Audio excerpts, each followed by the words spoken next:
The sizzling sausage. Studs on cement. Sport in the crisp wintry air.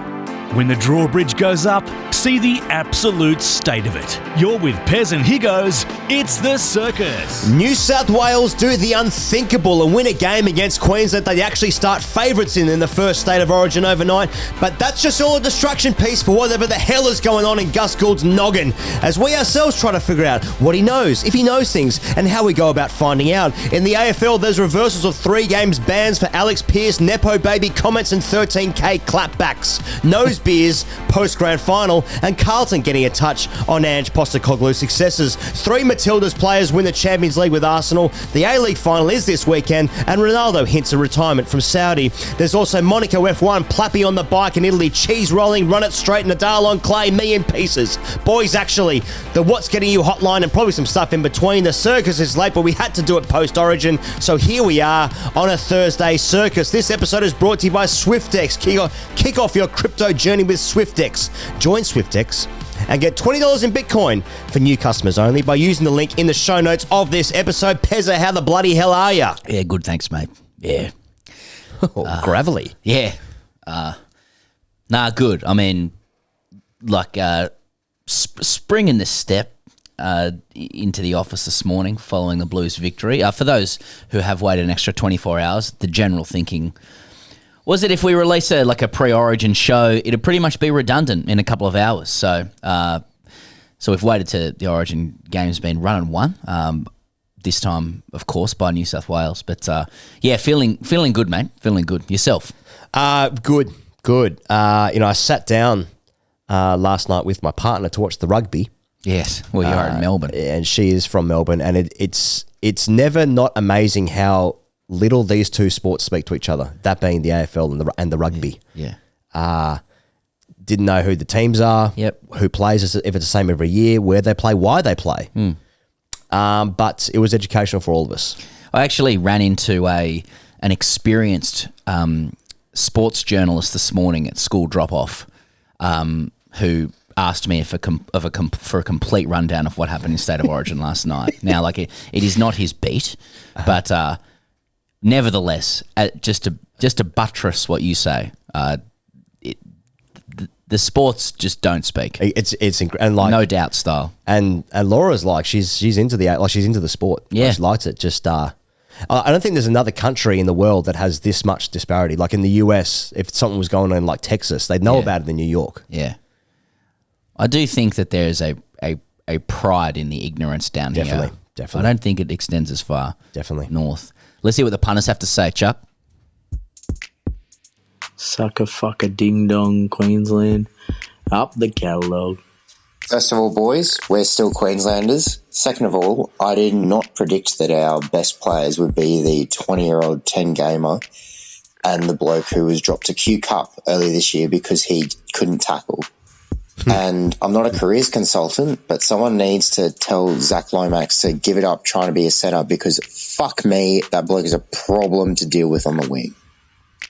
I'm from Melbourne, so it's my right to not watch rugby all year and then turn it on at 8:10 on Wednesday night to watch the bloody Origin. Up the Maroons. Yeah, g'day guys. Just your weekly reminder that 3 months ago, the Canberra Raiders were favourite for the wooden spoon. Now sitting pretty in second place. Up the milk. If Port Adelaide still have the same coach at the start of next round, then the Tassie Devils have a new supporter. Yeah. I hate football. Boys, the Swans are fine. It's just the loss they needed to have. Reserve it, blood. We need the horsey back. Yeah, the horsey. But Tottenham only had 27% possession. Oh, but Tottenham only had one shot on target. Oh, but United had an XG of 0.97 and didn't score. Oh, but United had 16 shots. Fucking take the ball home with you. We'll take the cup home. See ya, boys. And ball. Johnson again. Johnson again. Johnson again. Ole, ole. That's just what he does, boys. And always wins in his second season. I won't lie. I was crying in a stranger's arms when they won. What a fucking day. Up you Spurs.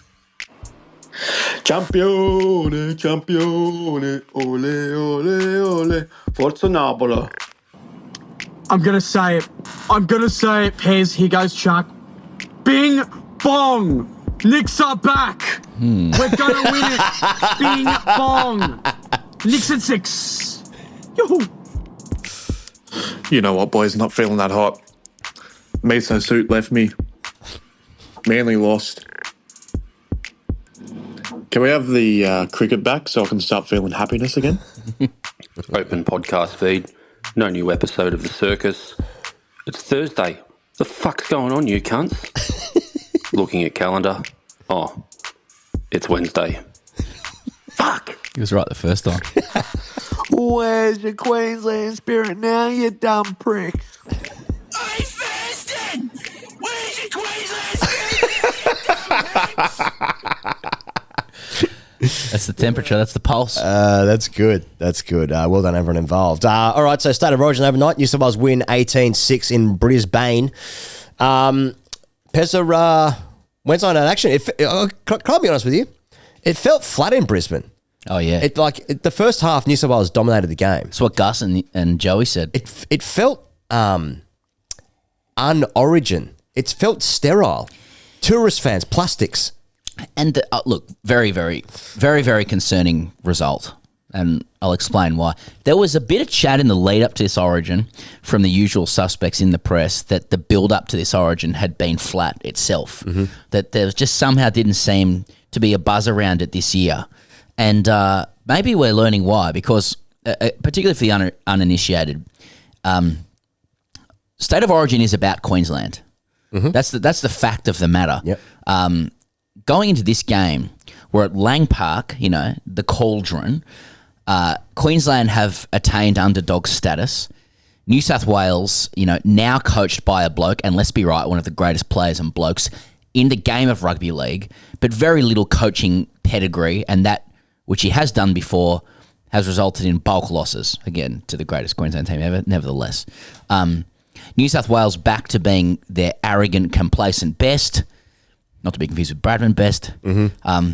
Every single signal pointed to a roaring Queensland boil-over.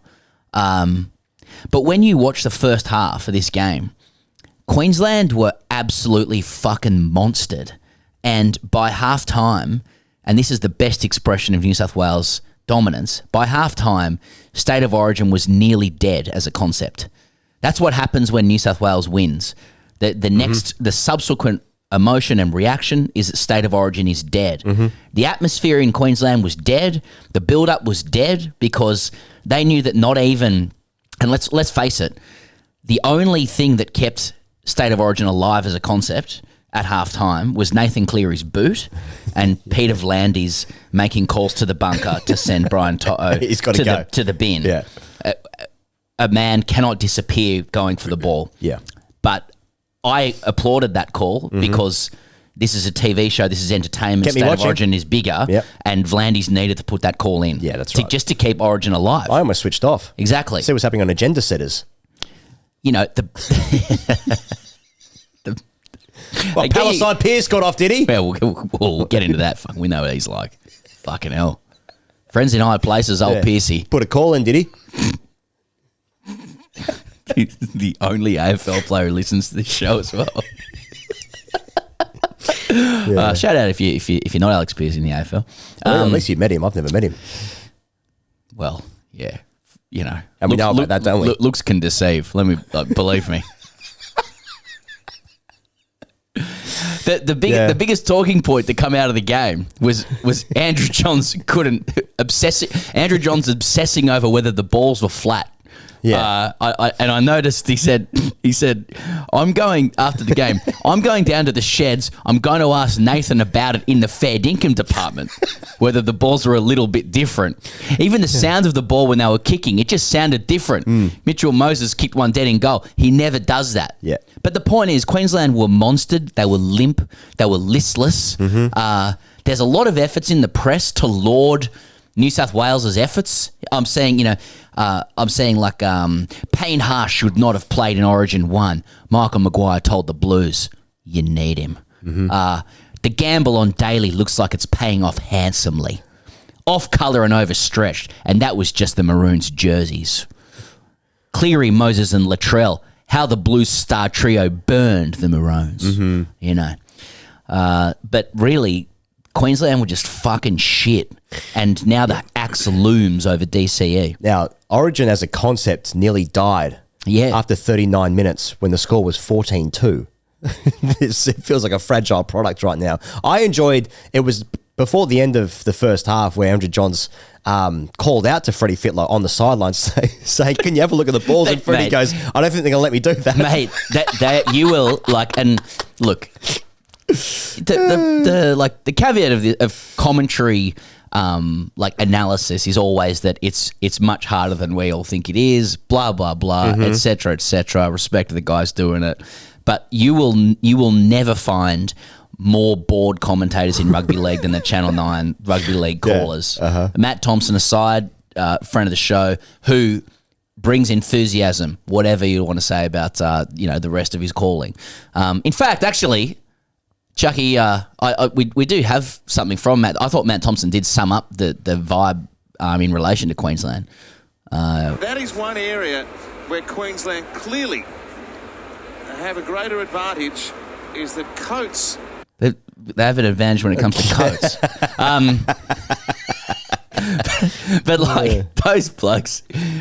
Sunday footy, like those guys who commentate, they have watched that many games of rugby league. It doesn't surprise me that, like, in the middle of the furnace of Lang Park in State of Origin 1, Joey's just compelling Brad Fittler just go and check out the pill. Like, just I can't. And he's like, no, just go to the ball boy. Like, no, the ball boys will do it. They'll do you a favour. It's like, is there a fucking game of league going on here or what? Code's undefeated.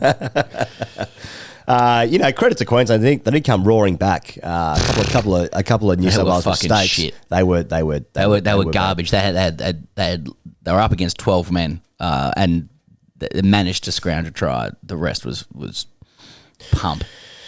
I don't think New South Wales played that well as well. I mean, like Moses was brought in for his kicking game over Luai, especially. But the kicking in the second half was kind of ordinary. I mean, obviously the balls were deflated. Tom Brady styles. I mean, Mitch Moses has friends in high places, and we know that he does. But I think there's probably 5 or 6 more New South Wales players that could have played that game, and they would have enjoyed the same kind of victory. Like, I don't necessarily think it's a total triumph at the selection table for New South Wales. Just Queensland. Like, I mean, let's hope. Netflix narrative style. This is like we're getting into like a darkest hour before the dawn stuff. But like, I mean, fuck that. At the selection table, it's like, well, okay, let's move Cherry Evans on and bring Tom Dearden into 7. Is that? It's hardly bringing Alfie back from the UK, is it? No. And this is what we've got to do. Like, we're playing our role as New South Welsh people, just to go like the concept is now dead. Yeah. Well, there's a reason why everyone in Melbourne who watches State of Origin as a thing that you fancy, like a pigeon. Yes. As pigeon fanciers, they all support Queensland in the anti-Sydney movement, of course, which is all part of everyone's role here in the country. So everyone's doing their bit. But I mean, I feel like it needs something. It was only a few years ago before Queensland went on a run of winning 9 in a row that it was like, Origin needs something. Oh, this is it's incredible. Like, I don't know what it says about both states, but like, yeah, New South Wales 14-0 up at half time. It's like, anything else on? It's like, if Queensland was up by that amount, ratings through the roof. Yeah, Queensland is fucking cock a hoop. Yeah, but now, like, I think it's because, like, I mean, when you look at the history of State of Origin, how it was birthed as a concept. I mean, Queensland players who plied their trade in New South Wales used to have to play for New South Wales in this, and New South Wales used to just destroy Queensland until they came up with the state of your origin. And so they've always had the underdog tag, the chip on the shoulder, and overcoming the glitz and the glamour and the Coogee Bay Hotel stylings of the cockroaches. But like, at the moment, they like Queensland feel like a fucking Group 8 country team against like fucking Space Jam. I mean, Stephen Crichton, for example, is he's a monster. I can't believe how good he is, and he's still so young. There's so many New South Wales players who are just like destroying Queensland up the middle, on the edges, massive tackles. I haven't seen such a lopsided game where not even like these intangible notions of Queensland's spirit and effort can kind of keep them in the contest and give them a shot to do something at the end of the game. They were just battered. I think it was it 14? Yeah, it was 14-6 after Queensland scored. Then they were in New South Wales 20 towards, I think it might have been Latrell made another mistake losing the ball. But then even at that moment... Yeah, Nanai hit him, yeah. Yeah, it was even at that moment, it still felt like the crowd wasn't even in it. Yeah. You know what I mean? The whole thing felt like no one believed that Queensland were going to do a thing. I agree. I wonder if something broke in Origin 3 last year when New South Wales beat them so inexplicably and atypically in a Game 3 decider, and they out-passioned Queensland at Lang Park, whether something snapped there. Because going into this game, I agree, I felt like you were just watching, if it was an NRL equivalent, it's just you're just watching a top 4 side against a bottom 8 side, and they did the business, and 18-6. I've never seen a more flattering scoreline to a losing team. Yeah. It should have been 30 plus. Obviously, there was something wrong with the ball, and they should have checked with the ball boys and in the fanning department. Yeah. But and the trainer got a little talking to in the second half as well. But it's a great what happens now is that Sydney siders and New South Wales people out there are extremely fickle people. We get bored with this now. So it's a very delicate... I'm going to be interested to see what the NRL does to bring Queensland back into it and to, debilitate New South Wales, because the actual concept won't survive. We can't have a dead rubber in the third game here. I mean, for me, I've watched New South Wales be destroyed by Queensland so many times. I'm very happy to turn it on to see it. You know what I mean? But perhaps the greatest expression of dominance is to just kill it, is to kill the whole thing. I mean, look at what the All Blacks have done to rugby here. Exactly, yeah, exactly. And the South African sides by leaving. Keep going. Sorry. That's it on Origin for me. Okay, yeah. Well, I mean, the main talking point in Leagueland at the moment is what does Gus Gould know? Is he lying? Is he lying on 100% footy when he was being challenged by Michael Chammas? Please. This is great league stuff. This is great stuff for the smallness of Australian sport, in that in every sport in Australia, 1 or 2 guys do about 8 different jobs. They're in the media, they're on boards, they'll be player agents, they'll be coaching in some capacities, they'll be in and around football clubs, multiple football clubs, they'll be out in the media doing 6 different shows. This is another great example of that for me. So I think perhaps you're in the best position to give a rundown of the Lachlan Galvin situation being available. Leaving the Tigers, going to the Dogs. As covered in depth by the Circus. Look, and the Circus did Nostradamus this several months ago. Yes, you did. I don't know what it was about when Gus... when it emerged that Galvin had turned down $1.2 million a year for 5 years, at the Tigers, citing through leakage, basically not rating the coach or the system or the ability of the place to develop him. Sort of a hint of bullying as well going on at the and a legal threat of bullying. Yes. I don't know what it was about when Gus that week on his media platforms said that Galvin actually shouldn't be paid $1.2 million a year. He should be paid less, that he was the best teenage footballer he'd ever seen in his career. There's been a couple. And that he'd make more money out of the game than anybody else. 2 months later, Galvin signs for the Bulldogs for $750K a year for less money, for less time. Who could have seen that coming? Less money, less time, and this week on 100% Footy, the Channel 9 show that Gould appears on with other league identities, including journalist Michael Chammas, who challenged Gould. And look, Chammas did effectively impugn Gould's integrity by saying, by essentially responding to Gould's assertion that the only reason they have Galvin now is because the goalpost moved this week. Yeah. Nothing had happened beforehand. Never met him before. And Chammas, although he was clearly riled by Gould and a bit uncomfortable. Who wouldn't be in that situation? He did hold his own for like it was a 4-minute fiery debate. It was fucking good TV, is what it was. Debate is an inaccurate word for what it was, because it was just Gould asking questions to Chamas and then continuing to talk while shaking with rage. Yeah. But I like it when Gus said, like, no other GM has to do this. It's like, you're on the show. Oh, mate, like, you're on the football show. So good. What do you mean no one else has to do this?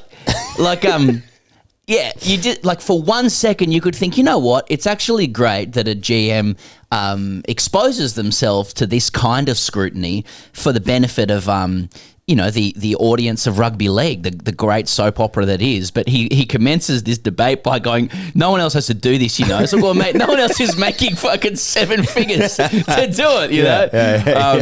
But this is the code. You just you laugh great. and That's great. and yeah. So all you have to say is like, masterclass Gus Gould. It's genius. If you find yourself actually infuriated by this, you are taking league too seriously. This is the circus. It is run by low-level mafioso types. Yeah. Let it play.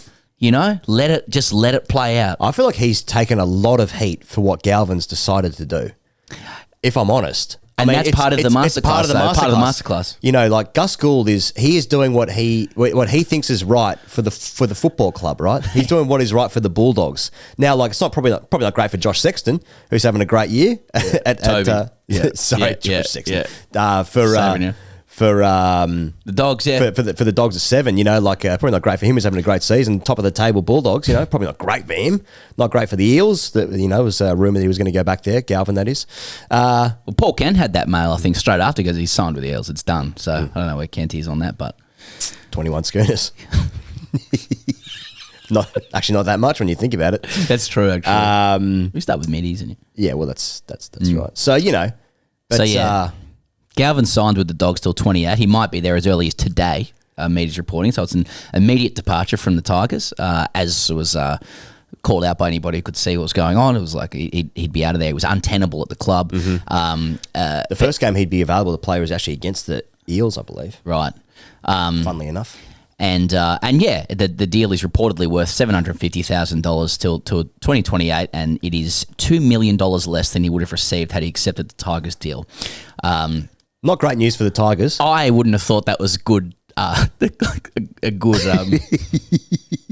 thing for Tigers fans. Either. Like it's we've got this talent. We've signed him. He signed a contract. The experience of being at that club under those conditions was not palatable. Yeah, someone would prefer to work for 30% less for 30% less time as well, because of what the Bullets can do. I agree with you. Right, the focus is on what Gus knew and what he didn't know and whatever. I mean, I think that like this is just it's a sad story really of the of the difficulty the Tigers face in rebuilding from where they are. And I think, again, like I have sympathy because it really did appear that, particularly with Galvin, that there was a lot of upside to their future, and that they've even shown this year that they've already won nearly double the games that they've won over 2 years with leadership, with youth experience, some outside back flair, the coach is coming on, the fans are getting behind them, and then their big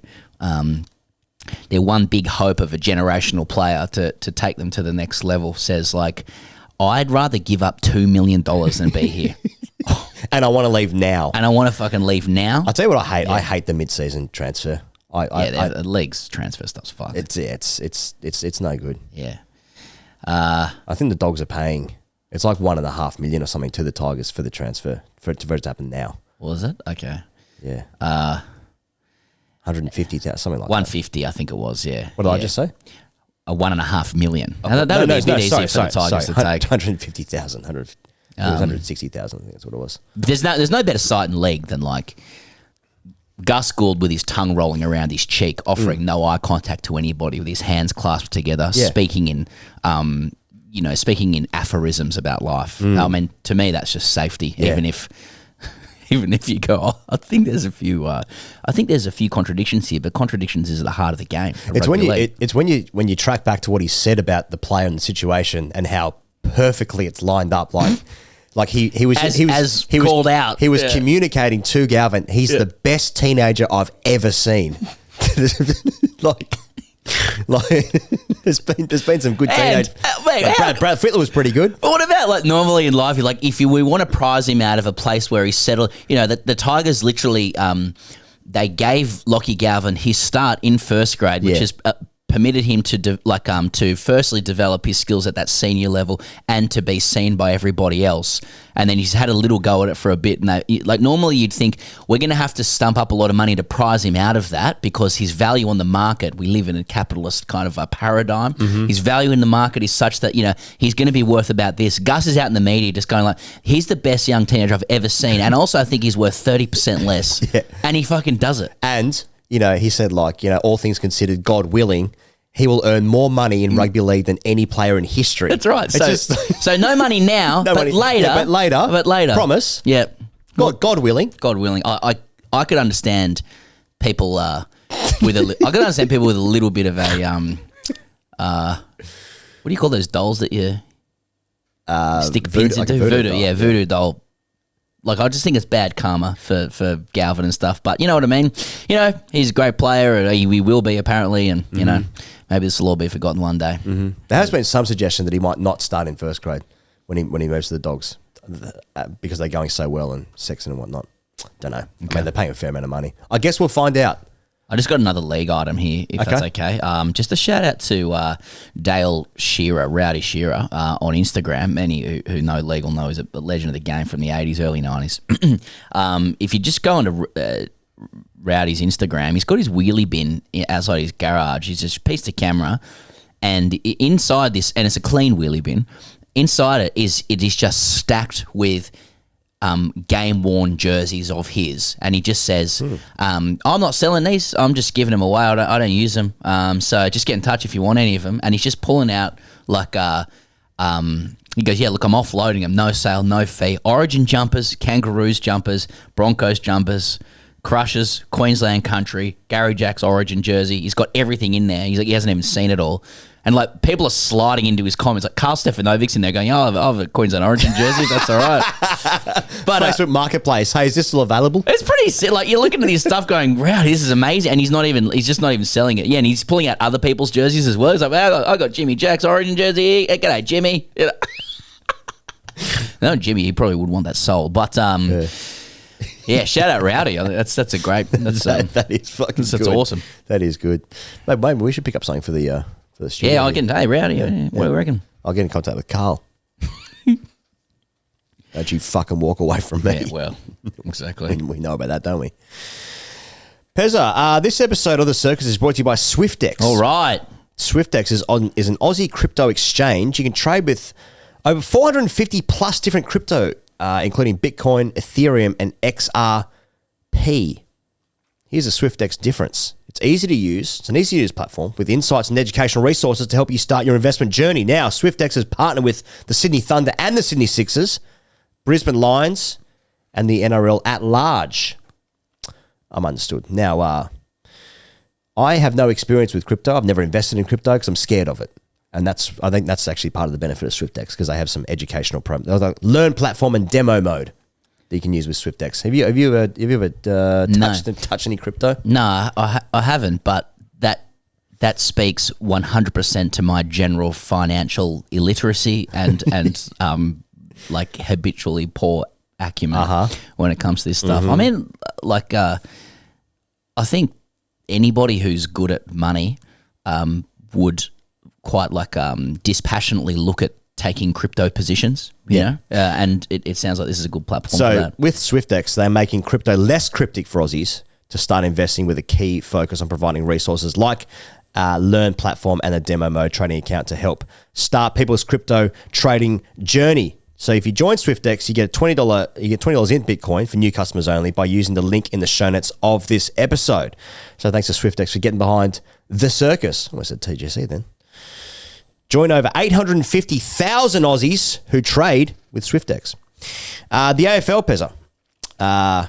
Alex Pearce has had his 3-game ban reversed for what I'm describing as a simple football action, a footy action. A football act? A football act. Yeah. Yeah. It was rough conduct on Darcy Byrne-Jones, and who was left concussed. Who was concussed.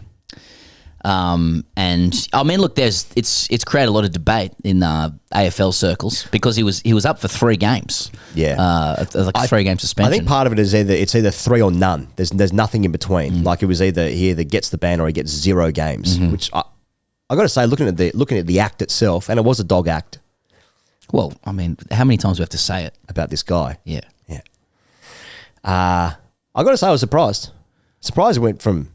I mean, as I say, there is no 2-1. To be honest, 0. I don't think he's trying to knock him out. I don't think that either. I'm saying I'm surprised because how the game is going, and we've seen other, especially in tackles, said a bit more like that. But like, I think he's late. I think he's late and he's going for the ball.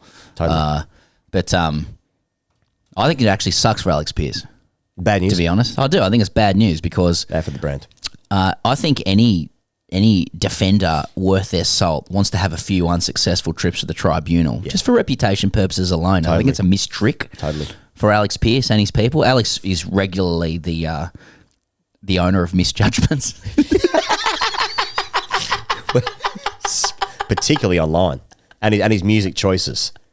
His choice of playlists. Oh, I had to wonder if the AFL were terrorist sympathisers with this decision. I thought that was the kind of... I think he went to the tribunal knowing that he wouldn't get off, but it's good for the brand to go to the tribunal, get himself in the news, and he obviously likes being in the news, this guy, Can't stay out of the news. Fucking headline Pierce over here. Jesus Christ, give us a week off. Yeah.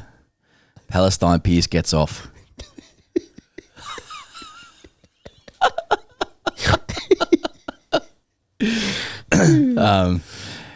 Yeah. Freo's doesn't look okay again, or you don't get your hopes up. Don't get your hopes up, kind of thing. I can't tell who's good. Alex Pearce is beloved in Fremantle. There's I said it to him when he was here. Martin McKenzie Murray. Well, when he was here, I said, "Fuck you." You're a disgrace. He's a person about whom ballads will be written one day. He's beloved, and like to see it, you go, oh, "Fuck me, dead. This is unfair." Yeah, he's one of those guys. Yeah, he's coming into his own. I think he's at the place in his career. It's like he's captain. He's captain, leader, legend stuff. John Terry styles. I think Alex does have different views to John Terry, and he fucked Wayne Bridges' wife. Which is weird because I don't know how they met. Yeah, exactly. But he's playing good football. He's like, there's a little bit of a vibe around Freo if they can get it together. And I like that. He's done a huge in-depth interview with Hamish McLaughlin. That's always a good sign as well. That's a good sign. He's an intelligent, soulful man. He thinks for himself. He takes intelligent and reasonable and unfortunately courageous positions. It's disappointing. And it is disappointing in the circumstances. But I like where Alex Pearce is at. I think what will happen is he'll find himself back at the tribunal this weekend after another shocking collision, and he'll be in prison, which is where he belongs. Prison Pearce. Well, if he keeps slinging likes to kneecap, I mean, fuck me dead. Man, I'll go watch it in court. Now, you might have seen this, Bailey Smith on Instagram. He replied to a comment on Instagram last week asking if he was going to have any nose beers. Now we're talking. After his win over former club, the Western Bulldogs, last Thursday night. And then, so someone's replied, someone sent him a comment saying, nose beers after the game, mate? And he's replied, nah, bro, after the flag, maybe, though.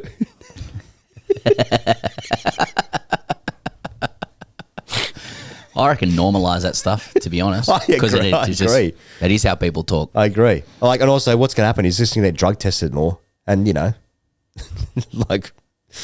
I know he's in trouble and boss is not going to like it, et cetera, and we know the reasons why. But well, Andrew Dillon says the nose beers comment was no laughing matter. I disagree. I disagree. I disagree, Andrew. I still remember the first time I heard the term nose beers. I still find it really funny. Like just the idea that you're treating lines like beers. Yeah. You know what I mean? I just want a beer. Yeah, have a glass of nose. You got a couple other AFL items? Well, Carlton coach Michael Voss revealed that he received a text message from Ange Postecoglou, a text message back post Europa League victory for the Spurs. And the last message back was saying, just short and sharp to the point, always watching. So big brother stuff. That's haunting. That is haunting. I fucking would not want to hear that if I was Michael Voss right now. Eyes in the back of your head. Yeah. Always watching. Always watching. So that's nice. And then of course, Damien Hardwick and Ross Lyon getting Dimmer and Ross Lyon getting into a little back and forth. Yeah. Damien Hardwick said there's only 3,000 people here today. As a clapback after Ross Lyon described the Gold Coast Suns as the AFL's Nepo baby. So, coach stuff, bit of media stuff, going toe-to-toe, tete-a-tete. I just don't think you can call out one person or one entity as like being more nepotistic than many. There's nepotism is at the heart of AFL, and we love it. Like we love the code for that. That's part of the charm. Drawbridge goes up. Yep. Exactly, father-son rule, literally nepotism. Old Melbourne money. Yep. Clubs not having to travel anywhere. But Gold Coast is the nepo baby. Mm-hmm. Okay. Or is Roscoe? So, go ahead. Yeah, just another Aussie rules item. Oh, please. AFL item. Yeah. From our friend Tom Morris, who we will get on the show. Okay. Just picking up on the Builders Arms chat last week and the week before, the fish pie and the lamb shoulder and that kind of deal. So Tom's tweeted a high-powered lunch in East Melbourne at Il Duca this afternoon. Andrew Dillon, Gil McLaughlin, and Andrew Demetrio, and ex-commissioner Bill Kelty, calamari and pasta was served. Gil, Dillon, and Demetrio all began at the AFL in 2000. They remain close. Now, more to come on this story. What the fuck? Now this is on our Patreon, by the way. Shout out to the Blinky from Hey Arnold, who said, "What's with the obsession of what was served at these meetings?" So, is it like when Tom writes that? And again, we'll ask him in person. Tom is an old friend of mine from even before sports journalism presenting dumb internet show days. Why, like, is the purpose of talking about what was on the menu at lunch, is it to highlight that you know for sure that they had it because you can prove what they ate? Or is it more of a news sense that if you're going to mention they had lunch, that what the audience wants to know is what did they have for lunch? What are these elites having? Yeah. Like, you think the news sense is that they are gathering, so something is being discussed, right? So and people must know about that, right? But is it also like what is who's carb heavy? Is it fish focused? You know, I implore Tom to stop going through the bins of Melbourne restaurants to let us know what people are eating, unless I am particularly interested, which in this case I am. Calamari and pasta was served. Was it washed down with anything? Oh, I fucking hope not, because I'll throw up. No, that's just a phrase. Washed down with a Margaret River Cab Sav. That's right. Someone's going to boys actually me on that. Yeah. Margaret River's actually. I think you're good on that with Margaret River. I don't know. Yeah. Washed down with a crisp Sauv Blanc, like I've got fucking pasta and calamari in my mouth. So something wash the residue of this it's down my gullet using alcohol. Sources say there was a stain on the CEO's tie. Oh, thank you for sources, pun. Nice. Anyway, so that's Aussie rules. I took my boys to the MCG on Sunday for You're to blame. Swans D's. You're to blame. I tell you what, I've taken my eldest to like 5 Swans games, I think, since 2022, and we're 1-5. 1-4, sorry. Maybe I've taken him to 6, and I haven't even played like top teams. So maybe it is, but yeah, it was a lovely experience. Like, it was a nice Sunday afternoon. People familiar with the Melbourne D's crowd will know that there's plenty of space in the stands. Stretch your legs. Stretch your legs a bit. Mm-hmm. And the boys had their scarves on and they brought a footy, and they got a kick out of seeing Isaac Heaney and these kind of things. I was sitting there like 3 minutes into the game. I'm like, Swans not at the races today. They're not here, and Melbourne in Petrarca's I want to say his 200th game. Dominated proceedings, really. I very much enjoyed watching. I'd never seen Max Gawn play live. What a player! That was cool. And I also quickly realised that my 4-year-old treats these occasions not to watch football, but as an opportunity to eat as much junk food and be treated as much as possible. So he just hammered me, and we left at halftime. Part of leaving at halftime was knowing that he wouldn't last beyond that, but also that the Swans were next to no chance of staging a comeback because they looked fucking dreadful. And we kicked, the Oz kick issued Sharon under the shadows of the MCG, in the dappled Sunday afternoon light nice. through halftime. So that was a very nice experience, but also it was good to get the fuck out of there. I enjoyed Bob. We listened on the ABC afterwards, actually. I listened to the radio, and I enjoyed Bob Murphy's call. And in particular, he was there with Ben Cameron. Shout out to Benny. And Adam Ramanauskas, I want to say. And Bob Murphy said, football's a game that's played with heart, and the Swans are playing with broken hearts. It was their first appearance back at the MCG following the grand final. And I mean, they've got demons there, and they had them on Sunday. They had them on Sunday. They lost by 56. When you're talking about trying to add a little bit of football chat to this. When you calamari pastas, think with that, boys.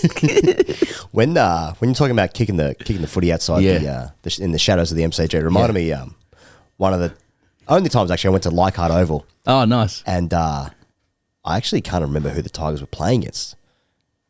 Anyway, that doesn't matter. But there were these guys outside the ground afterwards who had a Steeden. Yeah, and they were blind. I would have been like.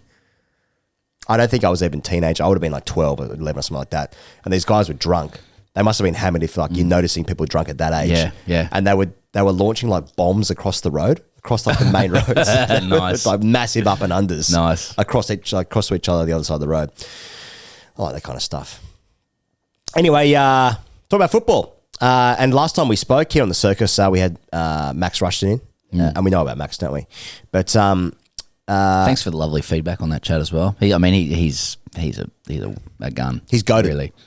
Well, it's certain people come in to chat, particularly if they're very skilled interviewers and just spend a lot of time, on air, and you just leave them and they're good.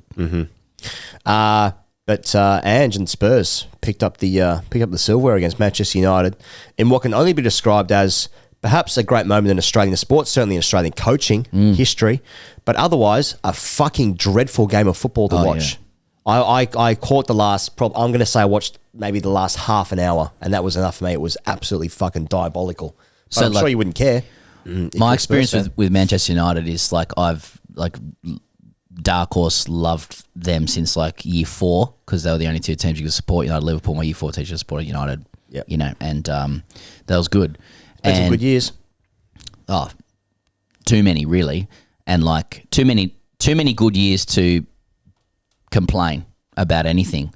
But the interest has gradually dwindled. I've been to Old Trafford several times, been to away games, seen them here, it's been awesome. But interest has dwindled to the point where, this season and in the last couple of seasons has been open up Optus Sport. If I'm really feeling like getting into it, I'll watch the 9-minute highlights, not the 3. 20 minutes at the start of the season, maybe.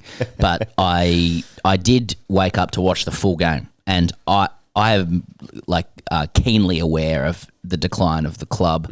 I think it's a remarkable and almost unprecedented exercise in decline for club that should be too big to fail in soccernomics terms. And even against that backdrop, I was startled by how shit they were. And Tottenham, Ange abandoned his philosophies to win this game, and correctly. And he's now being lauded across all of Aussie media. Many media outlets of whom have spent a lot of time undermining the very sport that he's come up through, but they're all friends with Ange now. Yeah. So it was one of the worst games of all time. A mate of mine put on our thread. He's a United fan as well. He's over there in Europe at the moment with his family, and his son, he's 7 or 8, loves United, and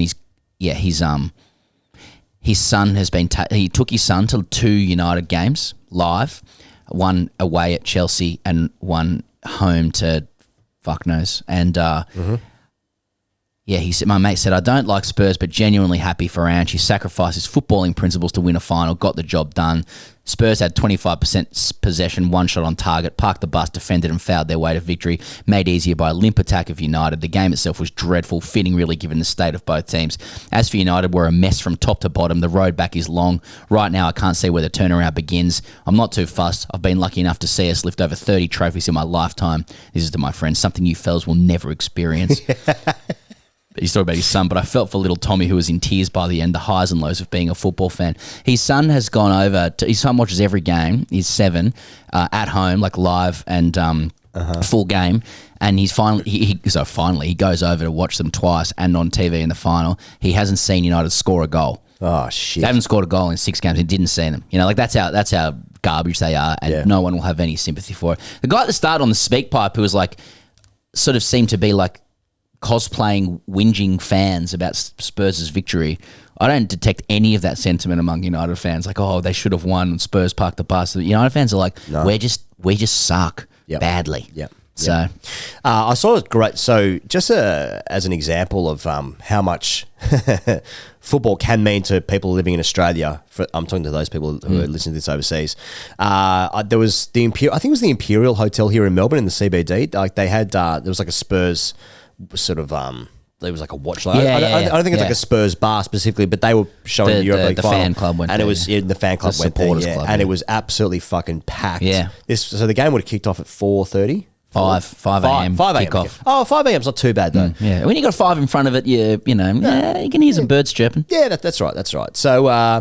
So it's packed out Melbourne CBD, and it's obviously just going off deluxe, beers everywhere. It just looked like I apologise to the ABC reporter who was there, who covered it for the Breakfast TV.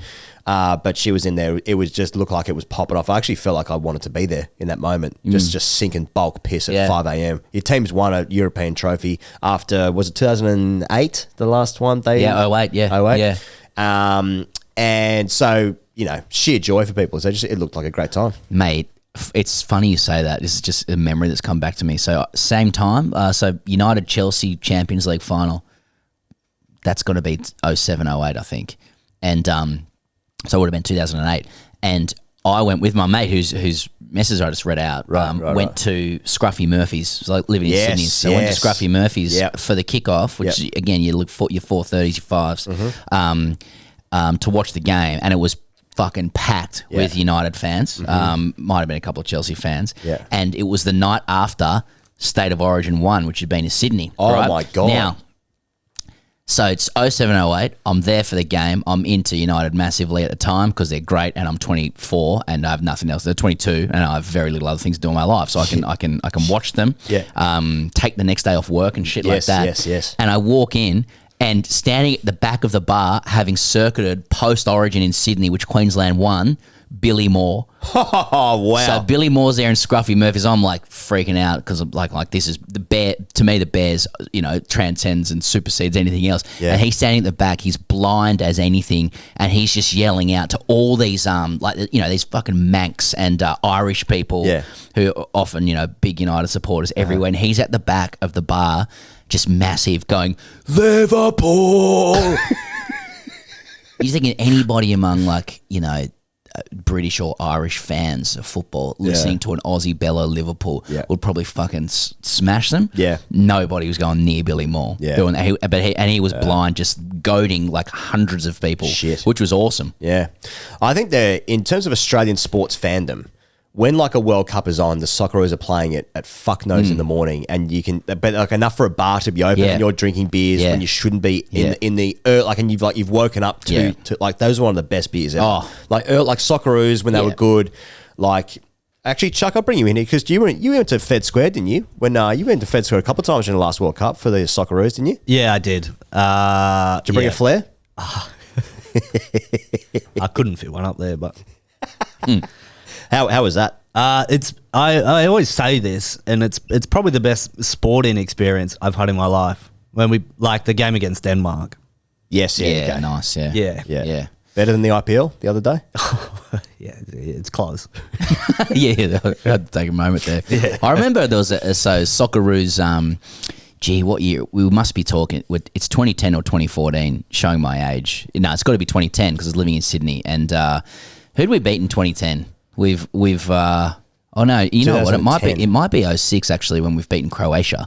And we drew with Croatia them, to go through. And 7 red cards and that's right. And Zelko Kalac. See you later. Doing his best, but Harry Kill handball. Yes. And so the Socceroos go through, and we're at the had those beers at the Abercrombie Hotel in near Central Station in Sydney. Yeah. And like the way was like we spill out onto the street, which is the only way to get onto the street. Obviously, you spill. You walk now. We spilled, and like the way just classic Australian. Respect for authority. The way we were celebrating was not to take over the street of Broadway because there's commuters trying to get through. Of course, yeah. It was just when the lights went green, the green man came up, we'd all spill across the road back and forth until the light went red, and then we'd get off the path to let cars through.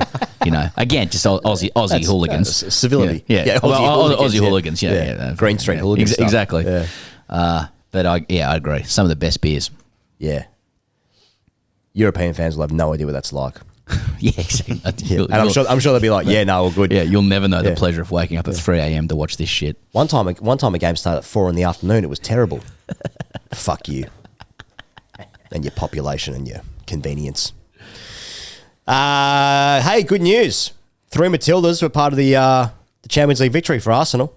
Steph Catley, Caitlin Ford, Keira Cooney Cross. Oh, Chuck's fucking head swiveling. We're part of the side that knocked over massive favourites, Barcelona 1-0. So, North London forever stuff. Yeah. A lot of Arsenal fans all of a sudden very invested in the Women's Champions League. Trophy for Arsenal. Yeah, trophy for Arsenal, that's right. Do you catch any of that, Chuck? Catch any of the Champions League? We watched the replay 3 times.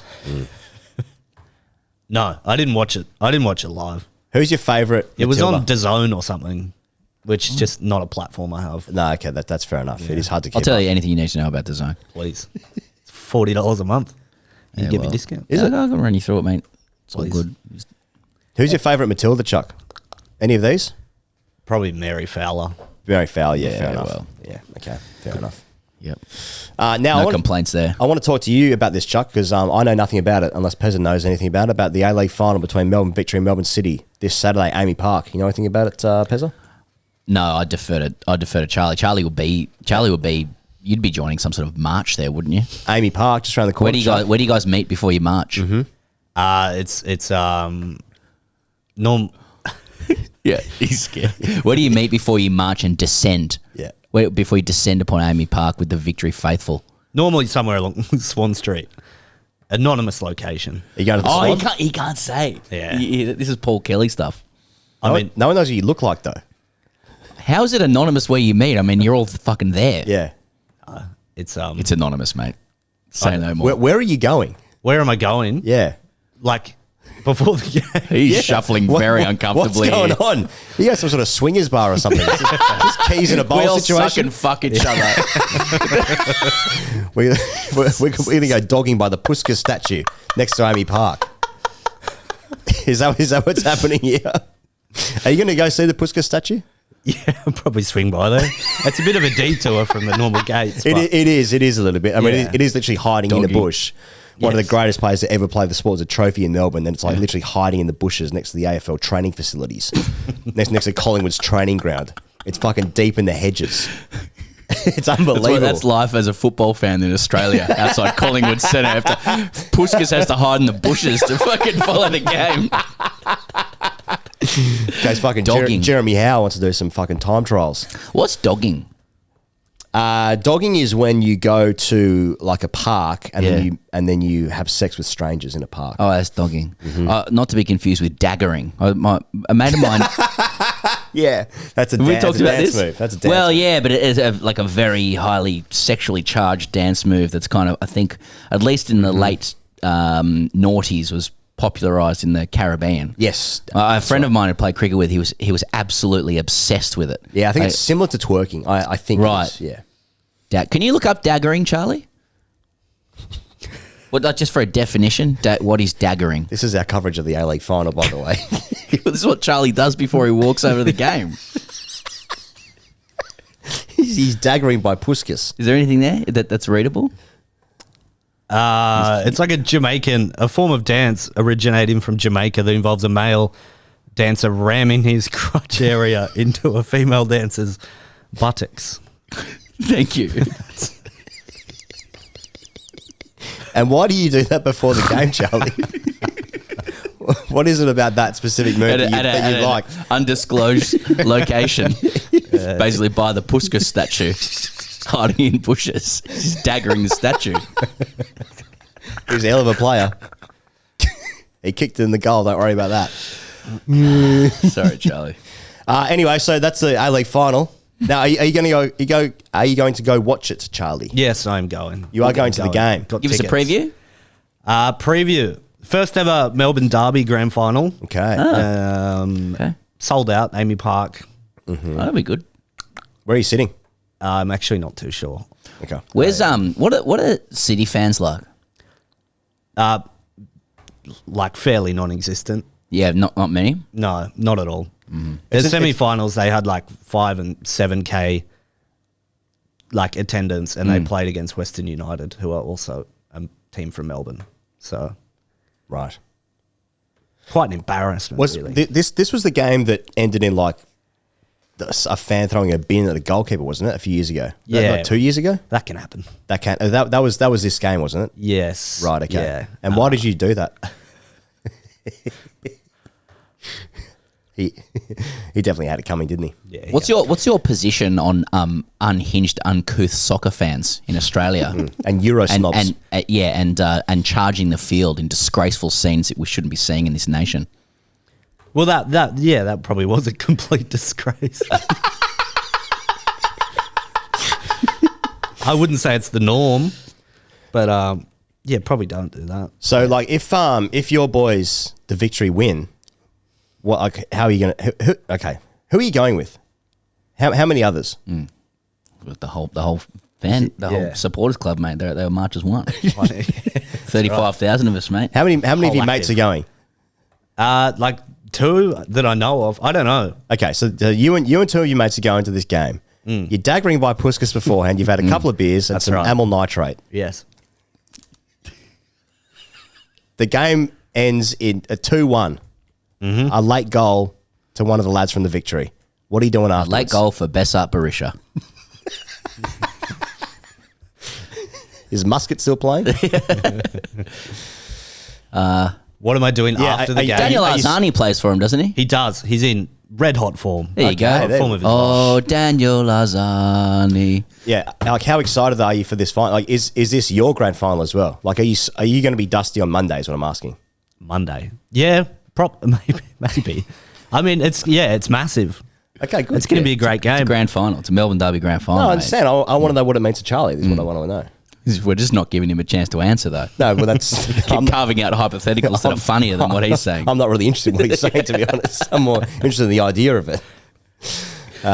Okay, very good. Thank you, Charlie.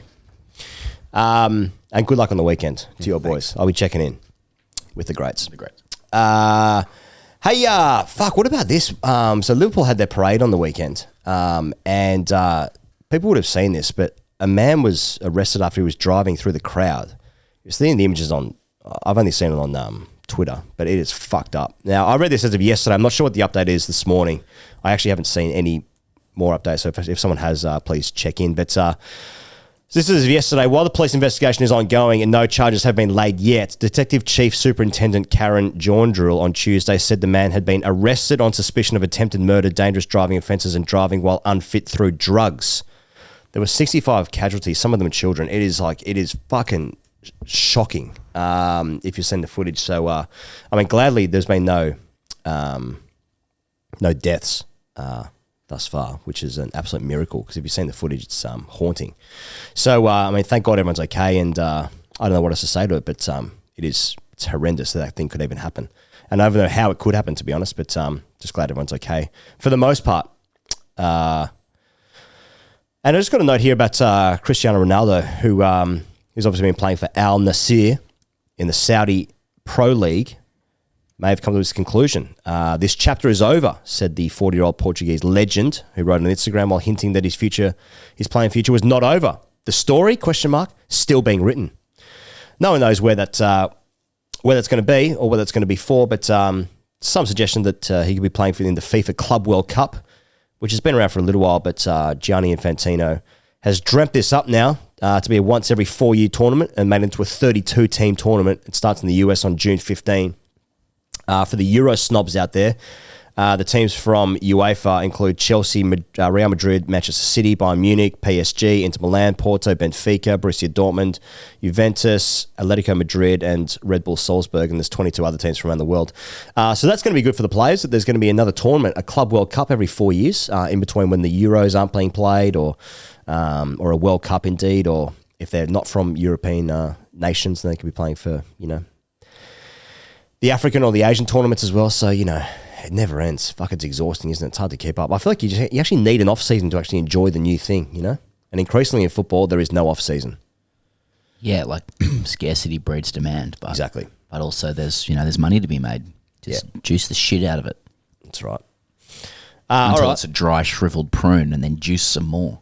I'm going to talk about something that really annoys people, and that's the F1. I've got something slightly more important than that. Oh, please. That isn't on the agenda. The enhanced games. Enhanced games, he goes, which I think deserves higher billing than Formula One. I completely agree. Thank you for putting it in. Oh no, you're very welcome. Now, we juicing? Oh yeah, well, of course we're juicing. Yeah. So some Central European coat has supposedly broken the 50 world record after juicing for a while. 53? 53. Okay. Okay. After juicing for a while, in a bid to sort of launch the enhanced games, which take place, I believe, next year in Vegas. This is where we make mistakes, but pretty soon in Vegas. And that makes sense. Australia's great hope is James Magnussen. Great white hope. Former 50-metre champion, Australian champion, I should say. And he too's been juicing, and he's been very open about what he's juicing with, and he's listed the cavalcade of drugs that are entering his body. It's accompanied with photos of the largest looking, most muscular man you've almost ever seen in your life as a swimmer. The lats are spilling out of his suit. Oh, was that him? I thought it was one of the Chinese swimmers from the 90s. They're allowed to use the illegal suits as well. And you're just hearing, and then it's also kind of been promoted by like t-shirt blazer wearing like soulless entrepreneurs who talk in bro code, appealing to manosphere type guys, and they're my favourite. So I think there's a big like PR push through the week, which has it's just resulted in like reflexive clapback from people who are concerned for the health of athletes, concerned for the integrity of the sport, who ridicule what this is doing to people's reputations. Ariane Titmus said that she wouldn't do it for $10 million, which means she's just put a figure on what she'd. What about 11? That's what I'm saying. So I wouldn't even do it for 10 mil. It's like, well, that's called negotiation. What does Gus called? It's called the bargaining zone. All of a sudden, no, she's just like Titmus playing 6 of the Dogs next year. Well, Gus says, "Oh man, we can get a $500K." she's the greatest swimmer I've ever seen, and she'll make more money than any swimmer in the history. That's right. I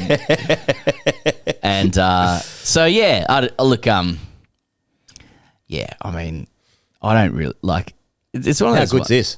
It's fucking mate. I cannot. Be so good. I can't. Yeah. Because I know when I was, you could see this bloke swimming, Central European. I don't know. Look, maybe we're going east there. All I'm thinking about is boys actually. But East Central, it's all the same. He's swimming by himself in this footage, and he clocks in under the current 50 world record. And like the thing is, like when I'm watching him swim, like it gets no context unless he's swimming against like clean athletes. He's just swimming by himself. So I've got no idea if he's coming in at fucking 22-1 or fucking whatever, 21-3. Exactly. I don't know. I think people overestimate the amount that we watch these sports. We barely watch them out of one eye, walking out of rooms every 4 years. Yeah. I might have a look at a final, just about. And heats, I'm not really that interested unless it's in a good time zone for me in Melbourne. Magnussen makes the point that, at a more empathic level, I wanted to say with James Magnussen he, again, like boys actually, but he finished second, didn't he, in the at London, or did he bomb out? He didn't achieve the goal that he should have done, that he was sort of expected to achieve, which I think is, looking back, is it's a little silly with the race as short as 50 metres. Fine margins. Yeah, but I just wonder the extent to which, potentially the sense that one didn't achieve one's destiny, and I think it doesn't get more narrow focused than like I would like to win a gold medal at the peak of my powers, and if you miss out by like millimeters or milliseconds, what that might do to the psyche around decisions like this. Because Magnussen has made the point that he'd like to see how he'd go, given that a lot of the people he competed against, he feels, were taking those things, right? And who knows whether that is a furphy or an empty justification. But I do think you don't know someone's experience until you walk in their shoes. Yeah. It sounds like instead of the needles, he needs a hug. Well, yeah, but a hug ain't going to make him swim fast, or will it? See, I'd be more interested if Magnussen started doing clay pigeon shooting. On thymosin beta. Yeah, on peptides. Peptides, yeah. Now, if Magnussen gets himself out of the pool and he starts throwing a javelin out of the stadium, well, I'll have a look at that. But I've got no context if I'm just watching someone swim slightly faster over 50 metres, I'd definitely watch if it was nose beers. Like, honestly, would you watch more? Because I see images of guys like shooting into their stomachs and stuff, and it makes my skin crawl. And I can take needles, don't worry about that. But Ozempic games. Yeah, like who can lose the most weight? Sort of shit. Like that doesn't bother me. But if it was like, here's like six blokes who've had 3 slugs, yeah, and 3 who haven't. Yeah, like I just wouldn't. I don't know. I'm having a look, which is the whole point. It's the eyeballs, isn't it? See, what about this? Not the enhanced games, the inebriated games. Yeah, it's all contextual, isn't it? Who can sit round someone's backyard, knock up a couple of slugs, and then who can start a business that night? The inebriated games. Now there's an idea. Get some fucking T-shirt and jacket wearing coat from fucking San Fran over to me. We can sell some ads around this.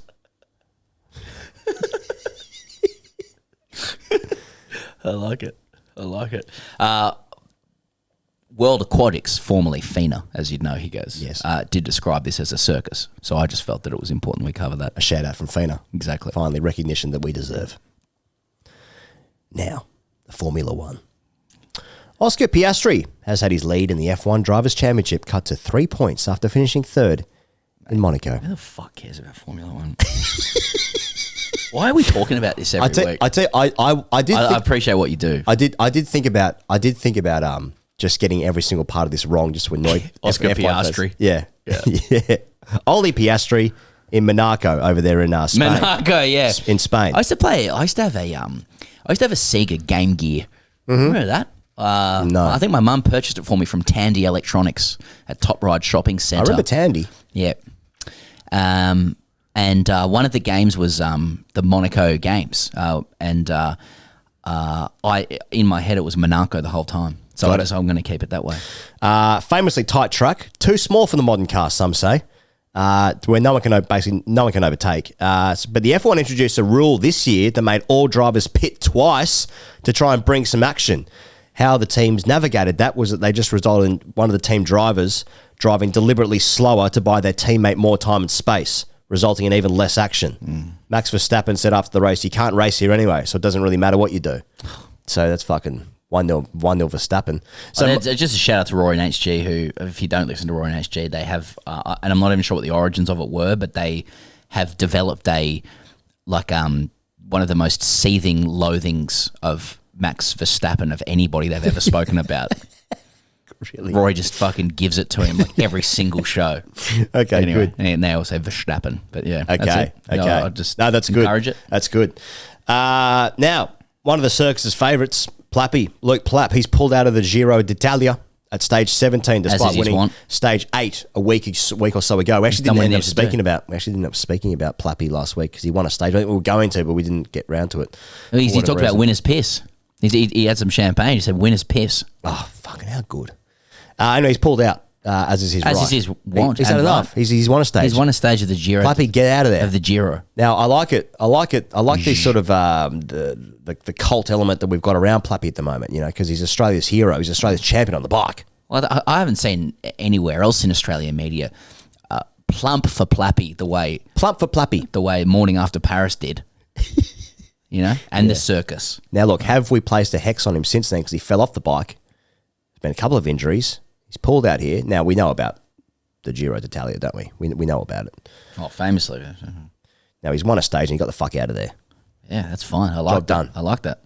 Yeah, what will be remembered? What will be remembered is he won a stage. Do what you like, Plappy. Exactly. Enjoy your winner's piss, mate. Play Exactly. on. Get out of there. Come home. We'll see it the next event that you do. Yeah, in the hills somewhere. Actually, Tour de France must start soon. Yeah, it's getting that time of year, isn't it? It's getting that time. Well, speaking of which, the French Open's kicked off. Yep. Now, you would have seen this. Emotional scenes, Pezza. Yeah. Rafael Nadal was honoured on centre court of Roland Garros. The 14-time champion received a plaque with his footprint. Federer, Murray and Djokovic were all there to celebrate with him. Emotional stuff. And not enough bum picking for me in the celebrations. Most of the time I become aware on social media of like media like episodes involving Rafael Nadal is women posting just complete thirst for the man. And all power to Rafael Nadal in that circumstance. But No. I don't think there's a high, like for me, for all sports people, like a man just seems to prompt so much female thirst. Yeah. Interesting. Yeah, okay. Well, I mean, no man had a stronger, success rate on clay, and no man had a stronger success rate picking underwear out of his ass. Mate. What a sportsman though. What a like, digit. It's not my like it's not necessarily my style. Like I was a Federer guy. Yeah. But same.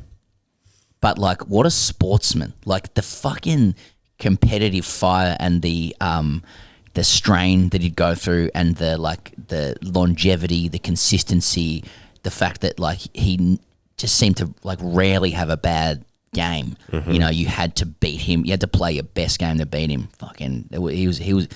Nadal was sport. Nadal was sport. He would have a claim. Nadal would have a claim. Rafi Nadal. He'd have a claim for the greatest dominance in sport in that one thing, that being on clay. 14 French Opens. Watch the autists pile in now. Fucking shut up. Yeah, exactly. Do you reckon you'd like him more if you were left-handed? Yeah, well, I am. I do write left-handed. Do you? Yeah, you do, don't you? Yeah. But I don't. But you don't perform skills would I like it? Yeah, probably. I think there'd be an affinity. Yeah. Yeah. I'm a big lefty guy. He's good I love the I like as a deeply failed leg spinner. I appreciated the work that he put on the ball. I mean, a top spin is nothing if not a leg spinner. Yeah. You know what I mean? Mm-hmm. So the wrist work was par excellence. Oh. We're talking French. A bit of French stuff there, yeah. I like it. Yeah. Clever. He's also a good golfer, and I think he was a pretty decent footballer as well. I've seen him juggling with a tennis ball. Isn't his golf swing like extremely idiosyncratic but highly effective? It's essentially his backhand. With because he plays golf right-handed. I'm fairly sure. Gilchrist does that. Does he? Yeah. Interesting. It's you're not left or right-handed. It's the side of the body you use to get power from. Here's what I think about the Nadal-Federer relationship. Is that like I think their branding is so in sync now, and people really like how much they like each other. People really like that, mate. What is it's this? beautiful, like their friendship over years. Like when they were tied together, it might have been like I can't think of where it was, but people might have seen the footage where like they're crying together. Yeah, they're hugging each other. Like they meant so much to each other. Djokovic sort of gets his flowers a bit there as well, because he's been part of it. Not really. I mean, Andy Murray does well to sneak in there with the top four. I mean, look, Andy Murray, good tennis player, don't get me wrong. I wouldn't say he's quite the same. But they all need each other. It's symbiotic. That... It feels like Ninja Turtles and Splinter stuff, walking away into the sunset. Mate. Arm in arm. Have you seen the clip of Nadal and Federer coaching Zverev? No. And Zverev is walking out, and Nadal and Federer are fucking yelling at him and swearing at him about like what they need from him. I reckon I can pull it up here and demonetize this whole video.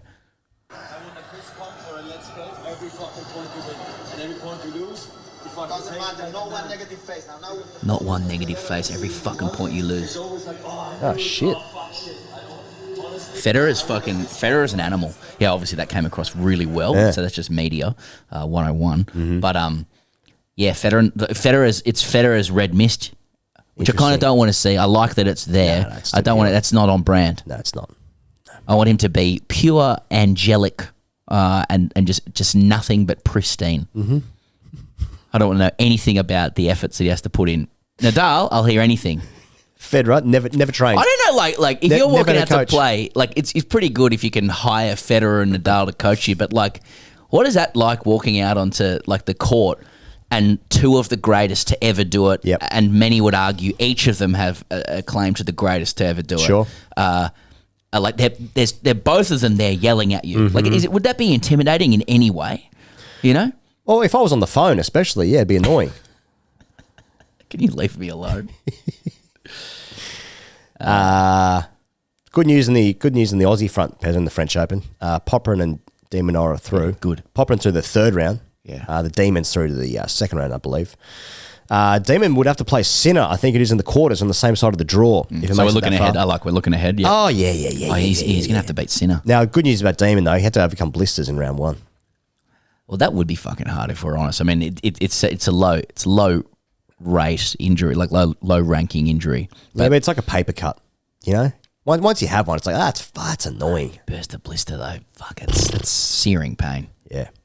Popperin had a good win the second round, though. Yeah. He tried to go to the bathroom midway through the third set. Yeah. Bathroom locked. Had stomach pains in the third set. Still got it done. Straight sets. See you later. Third round. Job done. Perfect. Perfectly encapsulated. Pez, I want to talk about cheese rolling if I can. German YouTuber Tom Kopke of Munich was king of Cooper's Hill in the annual cheese rolling competition, in which runners plunged down a 180 metre perilously steep pitch in pursuit of a speeding wheel of double Gloucester cheese. All of the people at the top said they were going to steal my title, but this is mine, a shirtless Mr. Kopke declared as he clutched his prize. Ava Sender-Logan from London won the women's race after somersaulting and rolling at least a dozen times as she clutched her head. This footage is fucked up, mate. It is fucked up. So awesome. Yeah. I mean, I hope everyone's okay. I'm a massive sucker for people stacking. It's always, for me, it's like podium level stuff for things that get me going. I know it doesn't reflect well on any kind of, sophistication with humor, but slapstick. Well, slapstick does a lot of stuff for me. And this guy, just watching someone roll down a hill, because you get the build up of him trying to stay on balance, and he's keeping his feet as he's down an impossibly steep gradient, and eventually gravity and momentum take over, and the fucking air and the number of flips he does before he touches the ground again is it's extraordinary. And I don't know, it's cartoonish, but real life. Yep, that's right. Yeah. Anyway, a big year. Apparently, there's a big doco on it on Netflix. Is there? Yeah. My mate described this like fucked up but great stacks. Well, see you later Friday night. That's me. Yeah. Now, do you want to talk about this run it straight thing? Not with any kind of comedy. Yeah. Well, like, so it's come into the news most recently because there was this 19-year-old kid from New Zealand who's died playing run it straight, which is fucked up. But like, it's I reckon in the last 2 months it started to appear in my social feeds. Yeah. And I had not seen it as a sport before. Like I have definitely heard about it. I think probably everyone at school has played some form of this, or seen it at like a lunchtime or in a backyard or at a gathering or at a party or something like that. This insane idea of like just sprinting at each other, two guys from opposing angles, running at each other, running it straight, and either breaking a tackle or making a tackle, putting on as big a hit as possible. Yeah. And it is like, apparently, it's actually a very popular sport in the Pacific Islands. Pacific Islands, yeah. Yeah, and now it's become like monetized. Must everything be fucking commercialized? Yes. Yes, it must. That is actually how That is a state of nature. It must. So I was actually the ABC Sport, their podcast, excellent podcast. Patrick Stack with our friend Patrick Stack, Poppy Penny. They actually did a piece on this. It might have been yesterday, actually. Right. And it's obviously extremely alarming because of the risks associated with this game. It's like it's either death or severe brain injury, which is just insane. But they spoke to people from the Pacific Islands, one of which said this was like a pastime people did like after church. As an example, they used to play like bull rush or run it straight. But then like they've started adding like $20,000 prizes for this. Now $20,000 for a lot of people who are playing this sport is a lot of money. Money that can be made very quickly over sort of like 2 hours of a competition as opposed to a year even perhaps. So it's sort of appealing to taking advantage of lower socioeconomic people for a start. But like it's fucking I find it even harder to watch than like UFC. Because I find UFC when it gets into like maybe less so submissions, but like once you get into like compound fractions and stuff, that's I can't be watching that. The run it straight thing, these guys are sprinting at each other, like getting fucked up. It's I don't know, it belongs in Year 9 for me.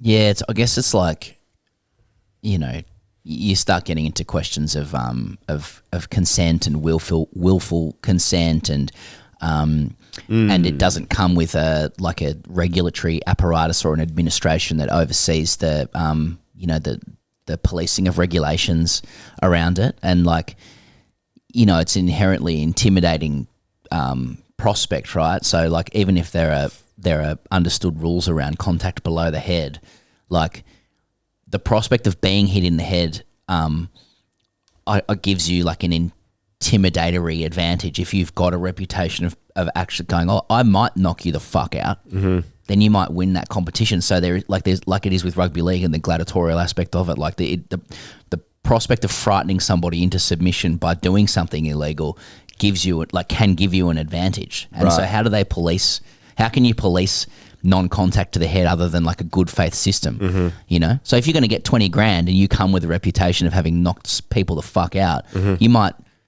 stand a better chance of winning. Like so head contact is going to inherently be a part of somebody's brand, right? And even if you aren't allowed to contact the head, there's knees and elbows flying everywhere, and there's no presumably there's no regulatory apparatus around it, like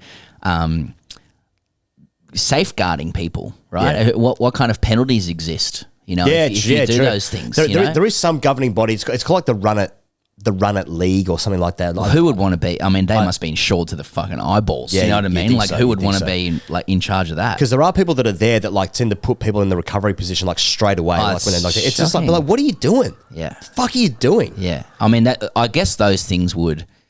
The thing is, like, those things would then defenders might go into whataboutery with it. It's like, well, what about like corporate boxing nights and those things? What about what Alex Pearce did? Well, yeah, I know I'd start to agree.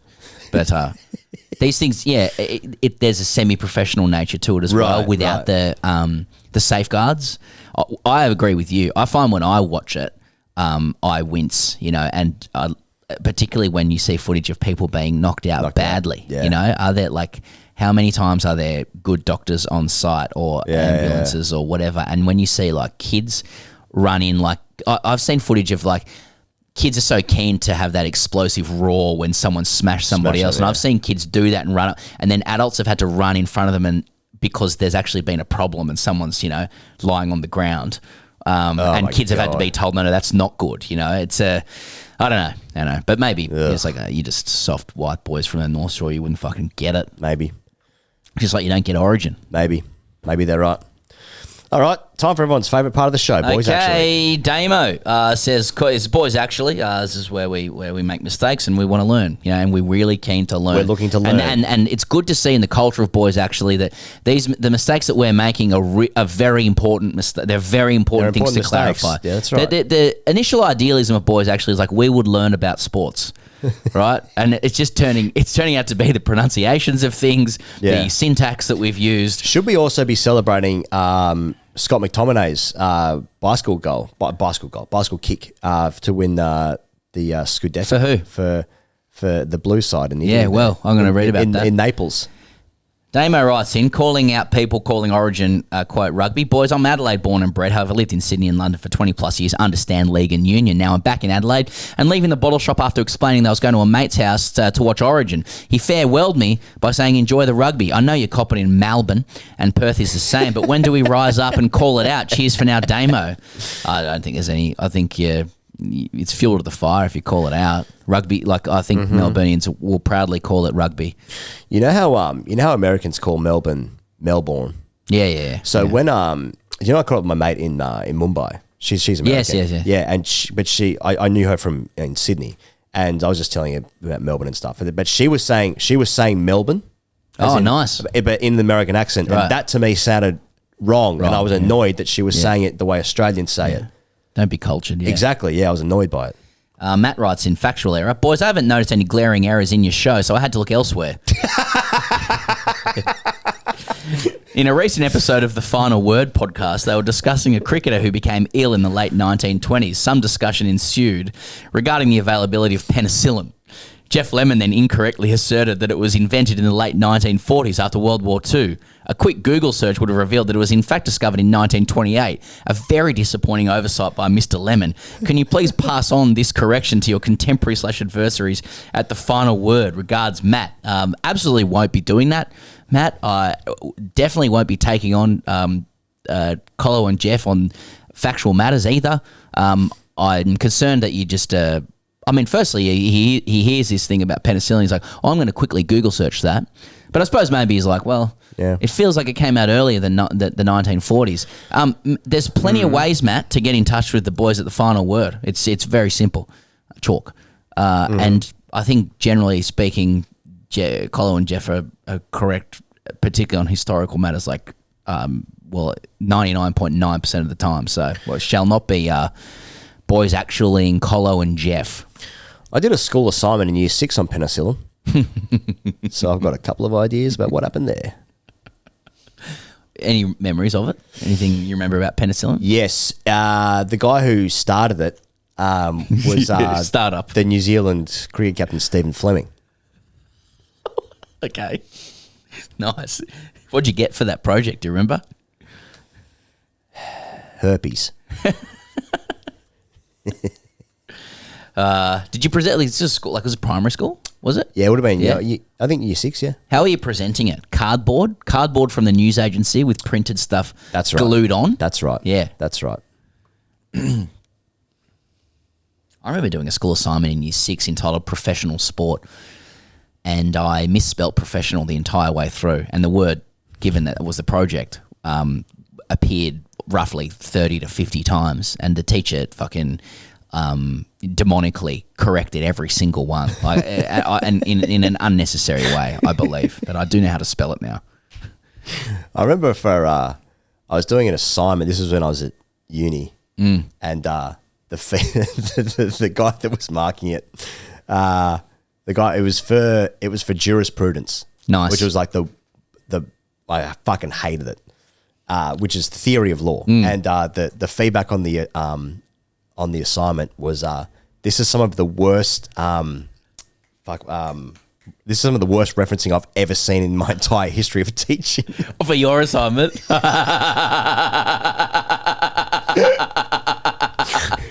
It was so unnecessarily verbose. Fucking hell. This is some of the worst referencing I've ever seen in the history of my teaching.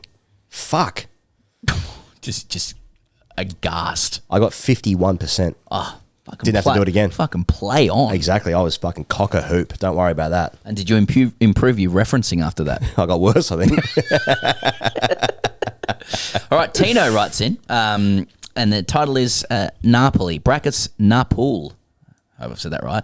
Boys, actually, fake Italian and amateur linguist here at the height of my Dunning-Kruger curve. I'd like to clear up this Napoli issue once and for all. People might remember that I call it Napoli. Someone wrote in asserting vehemently that it was Napoli. Mm-hmm. Firstly, this Zach coat could not have been more wrong if he tried, so the fact that he had the guile to back himself in when Daddy Pez gave him the opportunity to save face was particularly difficult to listen to. Not only is Napoli acceptable, but it's a good deal more correct than Napoli. The only, brackets, very minor issue with Pez's pronunciation is the elongation of the R phone, the correct word taking about 18 fewer milliseconds to wrap the old laughing gear around.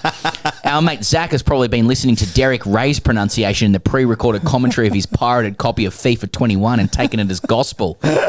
Moreover, Zach's allusion to the city's, quote, original Italian pronunciation is another slip on his part. Anyone who's spent any time near Napoli or even heard of a margherita pizza will tell you that the Napolitani have a rich and proud tradition that not only precedes the Italian language as we know it, but actively distances itself from it. As you know, Italian Today came about when a political decision was made to unify the Italian language as the dialect spoken at the time in the Tuscan city of Siena, near the historical capital of Florence. While Napolitano is often referred to as a dialect of Italian, the language is in fact less mutually intelligible with Italian than even Spanish. The original Napolitano name of the city is Napul, pronounced, here we go, Napula. Now the guy on the Speakpipe said Forza Napula. He did. Again, with short syllables and finishing with a schwa sound, Napula. Feel free to reach out for further clarification. Yours in the pursuit of truth. Tino, suck a fucker ding dong, Zach. Suck my dick. Now, Malachi writes in, Mark N is the title. Dear gents, as a rugby league purist despite my private school roots, I had never heard of new Roosters sensation Mark Nwangatinawase before the 2025 campaign begun. However, now that I've watched him play a couple of times, it made me physically ill when in discussion of his recent try of the year, Higgos hardened the Q sound in his surname, pronouncing it Nwakwanitawase, as opposed to the correct pronunciation with the Q as an NG sound. See also former Eel centre Wanga Blake. Due to my enthusiasm for the greatest game of all and my undisputed undiagnosed ASD, this enraged me in ways I cannot verbally describe to anyone despite my therapist's efforts. Please be better or else I will start bursting into tears. Yours in soft cues, Malachi, pronounced Malachi as in Martin Zalesniak. P.S. If my own first name is mispronounced, the boys actuallys will continue until it is ultimately said correctly. Who is woman and why do people keep saying I never speak to him? Okay. All right. There's a couple more for you here. Here goes. I get whacked as well. This is from Creatino Best, and it's titled Farcical Top Speed Statement.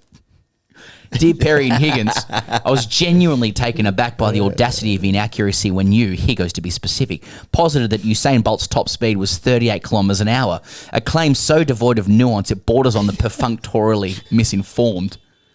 One can scarcely fault the impulse to simplify, of course. It's a natural reflex when confronted with the sublime. But to assert that 38 k's an hour constitute Usain Bolt's maximum velocity is to egregiously conflate mean performance with peak capacity, a conceptual blunder on par with confusing the thermodynamic average of solar radiation with the blinding intensity of direct sunlight. A charming error, really, almost quaint in its innocence.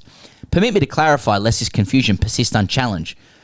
Bolt's average velocity during his iconic 9.58 second 100-metre sprint was indeed approximately 37.58 kilometres an hour, a figure already beyond the physiological ceiling of most Homo sapiens. However, his true maximum velocity, achieved between the 60 and 80-metre mark, was a staggering 44.72 k's an hour, equivalent to 12.42 metres a second, a figure that resides not merely outside the bell curve of normal human locomotion, but comfortably in a statistical stratosphere. He's got 3 more paragraphs. I'm leaving him. At the end was, so no, Usain Bolt was not running 38. He was momentarily existing at 44.72 k's in a biomechanical state the rest of us can only gesture at in theory, never in practice. Please, let's endeavour to be more precise. Excellence deserves nothing less. Love the pod. Warm regards, Creatino Best. So I said 38 and the average is 37.5. I think he, yeah, that's right, 0.58. Got it. But his top speed was 44.72. Now, there's 2 others, and I'm going to read them all, but Nick says, give the GOAT his 6.72 Ks back. I was decidedly miffed when I heard Higgos refer to Usain Bolt's top speed. I think, and then he casually stated, I think that's right. It's not. Yeah. Boys, actually, I think you'll find his top speed during the world record 100-metre run was 44.72 Ks an hour. Now he goes on to talk about his own thing. Okay. And then and pays himself out a lot. Michael says, watch what you say about Usain on the pod. Always watching. Yeah, that's right. Did you rebut Pez? No, you did not. Merely a yeah escaped your lips, firmly wrapping you both up in this blunder. Usain Bolt actually peaked at a top speed of closer to 44 k's an hour, robbing. I mean, doesn't even say 44.72. Doesn't go to the detail of the other blokes. Interesting. He says he robbed the fastest sprinter in history of 13.6% of his peak velocity. Keep up the great work. The fall-off needs to be studied. Matt has one, it's called long distance running. William, whatever his name is, world record. It was Googe, I believe. Yeah. When discussing ways in which Williams' record may not have been accurate, you reference he may have spent some time in a car or watch swapping. The term is actually called watch muling. While both technically being correct in regards to him resting, I would prefer you correctly push the narrative that this Englishman is a bigger cheat than Broad, cutting it to first slip in 2013. Cheers, Matt. Okay. Now, I've fucked up here. Felix is Pez and the woes of false cognates. Hi, fellas. I recently drove down to Canberra from Sydney for a job interview. To Canberra from Sydney, for a job interview, and listened to the most recent episode. I absolutely love the interview with Max as an avid football (soccer) fan, and found his words on the familial connections that drive football fans to be deeply moving. However, these touching sentiments in arguably the best episode yet was sullied by something Pez said earlier in the episode regarding Essendon football greats Joe Watson and James Hird. Pez used, quote, prodigal son to describe these players after Ian pondered how it would feel to have, quote, a legend of the club stating he hadn't ruled out coming back. I fear that prodigal here, referring to someone who is wasteful with time and or money, is incorrect in the context of its usage.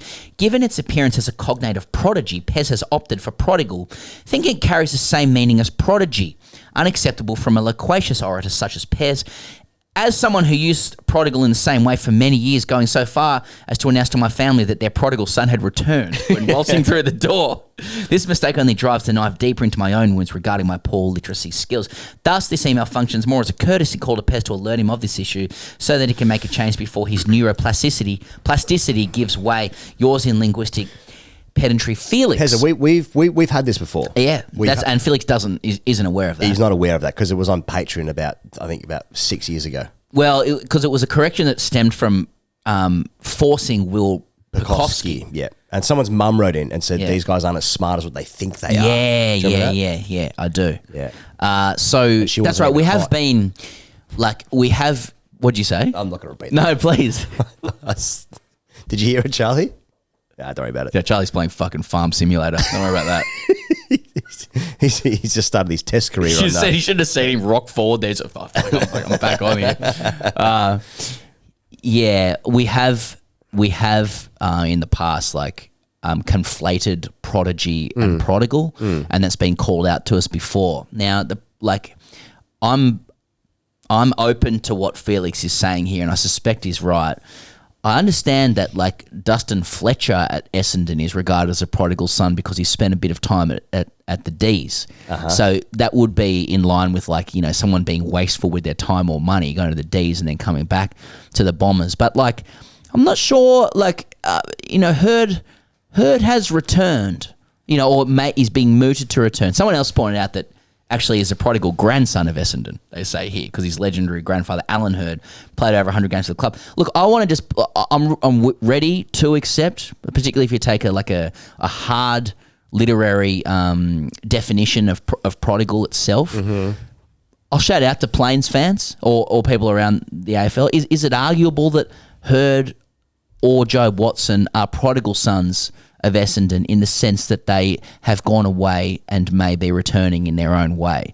If not, if they want to double down and go, no, Felix is correct. And has Magnuson been around the Bombers at any stage in his career? Exactly. This guy also, Don Man, says Darren Buick's kid's pretty good. Who may also... Now, shout out to the Bears as well in rugby league for the Mario Fenwick Cup, as in the State Cup, New South Wales Cup. Bears not really boys. Actually, want to get your thoughts on one. So basically, the Bears and the Rabbitohs two like foundation clubs. They play for the Mario Fenech Cup. Now Mario Fenech is a legend of both clubs, particularly the Rabbitohs, but he spent 4 years at the Bears at the back end of his career and was a cult hero, beloved. The term Falcon stems from Mario Fenech, who was Maltese and the Maltese Falcon. The Maltese Falcon. During the footy show in the 90s, Yep. he hosted a segment where people were getting hit in the head, Yep. particularly Mario Fenech. So they play for the Mario Fenech Cup. They play each other twice a year. Given that that could end up 1-1, the cup is awarded to the team. The cup is awarded on aggregate across both home and away regular season fixtures. So the team with most points wins. The Bears took an 18-point lead into this game, having won, I think, 18-0. Or something like, no, that's not right. They won 30-12 in this in the first leg, but the second leg, Souths are leading 18-0 in the dying embers of the game. Okay. Norths win a penalty 30 metres in front of the try line. With 3 seconds to go in the game, they take the 2. Slot it and win the Mario Fenech Cup. And whilst losing 18-2 in the game. While losing 18-2, yeah. Got For and against, none of that matters. Brilliant. They take over the Mario Fenech Cup. Now, I'm buoyed by this. This is very anti-Bears behaviour. North's typically known for taking smart options. They Pragmatism. They tend to fail when they're required to be intelligent. And I just think this is all upside. I'm also hearing that Mal Meninga's about to be announced as coach of the Perth Bears as well. Okay. And my word on that is that while he doesn't carry a lot of club coaching pedigree, which one would imagine is helpful, I do think it's cool that such a great of the game, is going to be part of the Bears story. And I hope that, his connections to the Bears through his career, where he would have played against them a lot and known about the Bears a lot, helps imbue this club with some good Bears history. Somehow I'm more comforted by Malcolm Meninga being part of the Bears than a young whiz kind of analytics coach who probably doesn't give a fuck about the Bears, even if they're amazing. My favourite Mal Meninga thing was when he was running for local parliament. Yeah. And then he quit midway through a radio interview. It was his first one. His first interview. I'm cooked or I'm spent or something like that. I can't. Look it up if you have. I can't do this. He's stumbling over his words, trying to answer something that's a little bit difficult, I suppose, or a bit complicated, and he just gets up out of his chair, like old Gil touching his tie, and then just goes, "No, I can't do this," and just walks out. That's the best. Yeah. Look, finishing off here, Paddy writes in, read the Builders Arms menu. Just boys, actually, the fish pie is on the menu at the Builders Arms and is in fact their famous dish. It's the lamb shoulder that Scott had that wasn't on the menu, as they were in the functions catering menu upstairs. Cheers, Paddy. Sounds like Paddy's pulling a couple of beers at the Builders Arms. Well, I'm glad because what you have as an AFL administrator is of interest to the media. I tell you what, just speaking of beers last night, Pezza, I went home and I had 3 Guinnesses last night. Really? Yeah, for the Origin, yeah. And it's because I had them in the fridge for a start. But also just this time of year, when it's starting to get cold, a pint of Guinness is fucking god tier to me. Mate, I'm fucking buoyed for you, just getting energized about this is the path into elder manhood. Yes, that's when right. You start to become disproportionately passionate about the fucking smallest shit. Yeah, you're there's nothing better than splitting the G at 7:30 p.m. That's right. That's good, man. I think I brought my own beers now. I was wondering why there was a 6-pack of Guinness in the fridge at work. Anyway, yeah. What was the point of that? Oh, yeah. When I think about the Builders Arms, great pub. Yep. But it's that's a great pub for a beer. You know what I mean? Yep. And going to a Guinness right now, sliding into a Guinness in Melbourne when it's starting to get cold. It's not even winter yet, but it's starting to get fucking cold down here. Yeah. That's one of the great joys of this city. Yeah, nice. Every other country has good things like beaches and weather. Yeah. You know?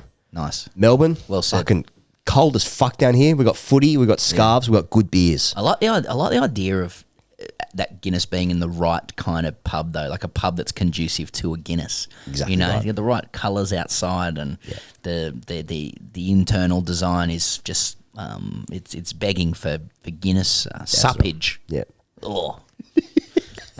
Wash it down with a fish pie. Oh God, supping Guinness to wash down. Throw up. See you guys next week.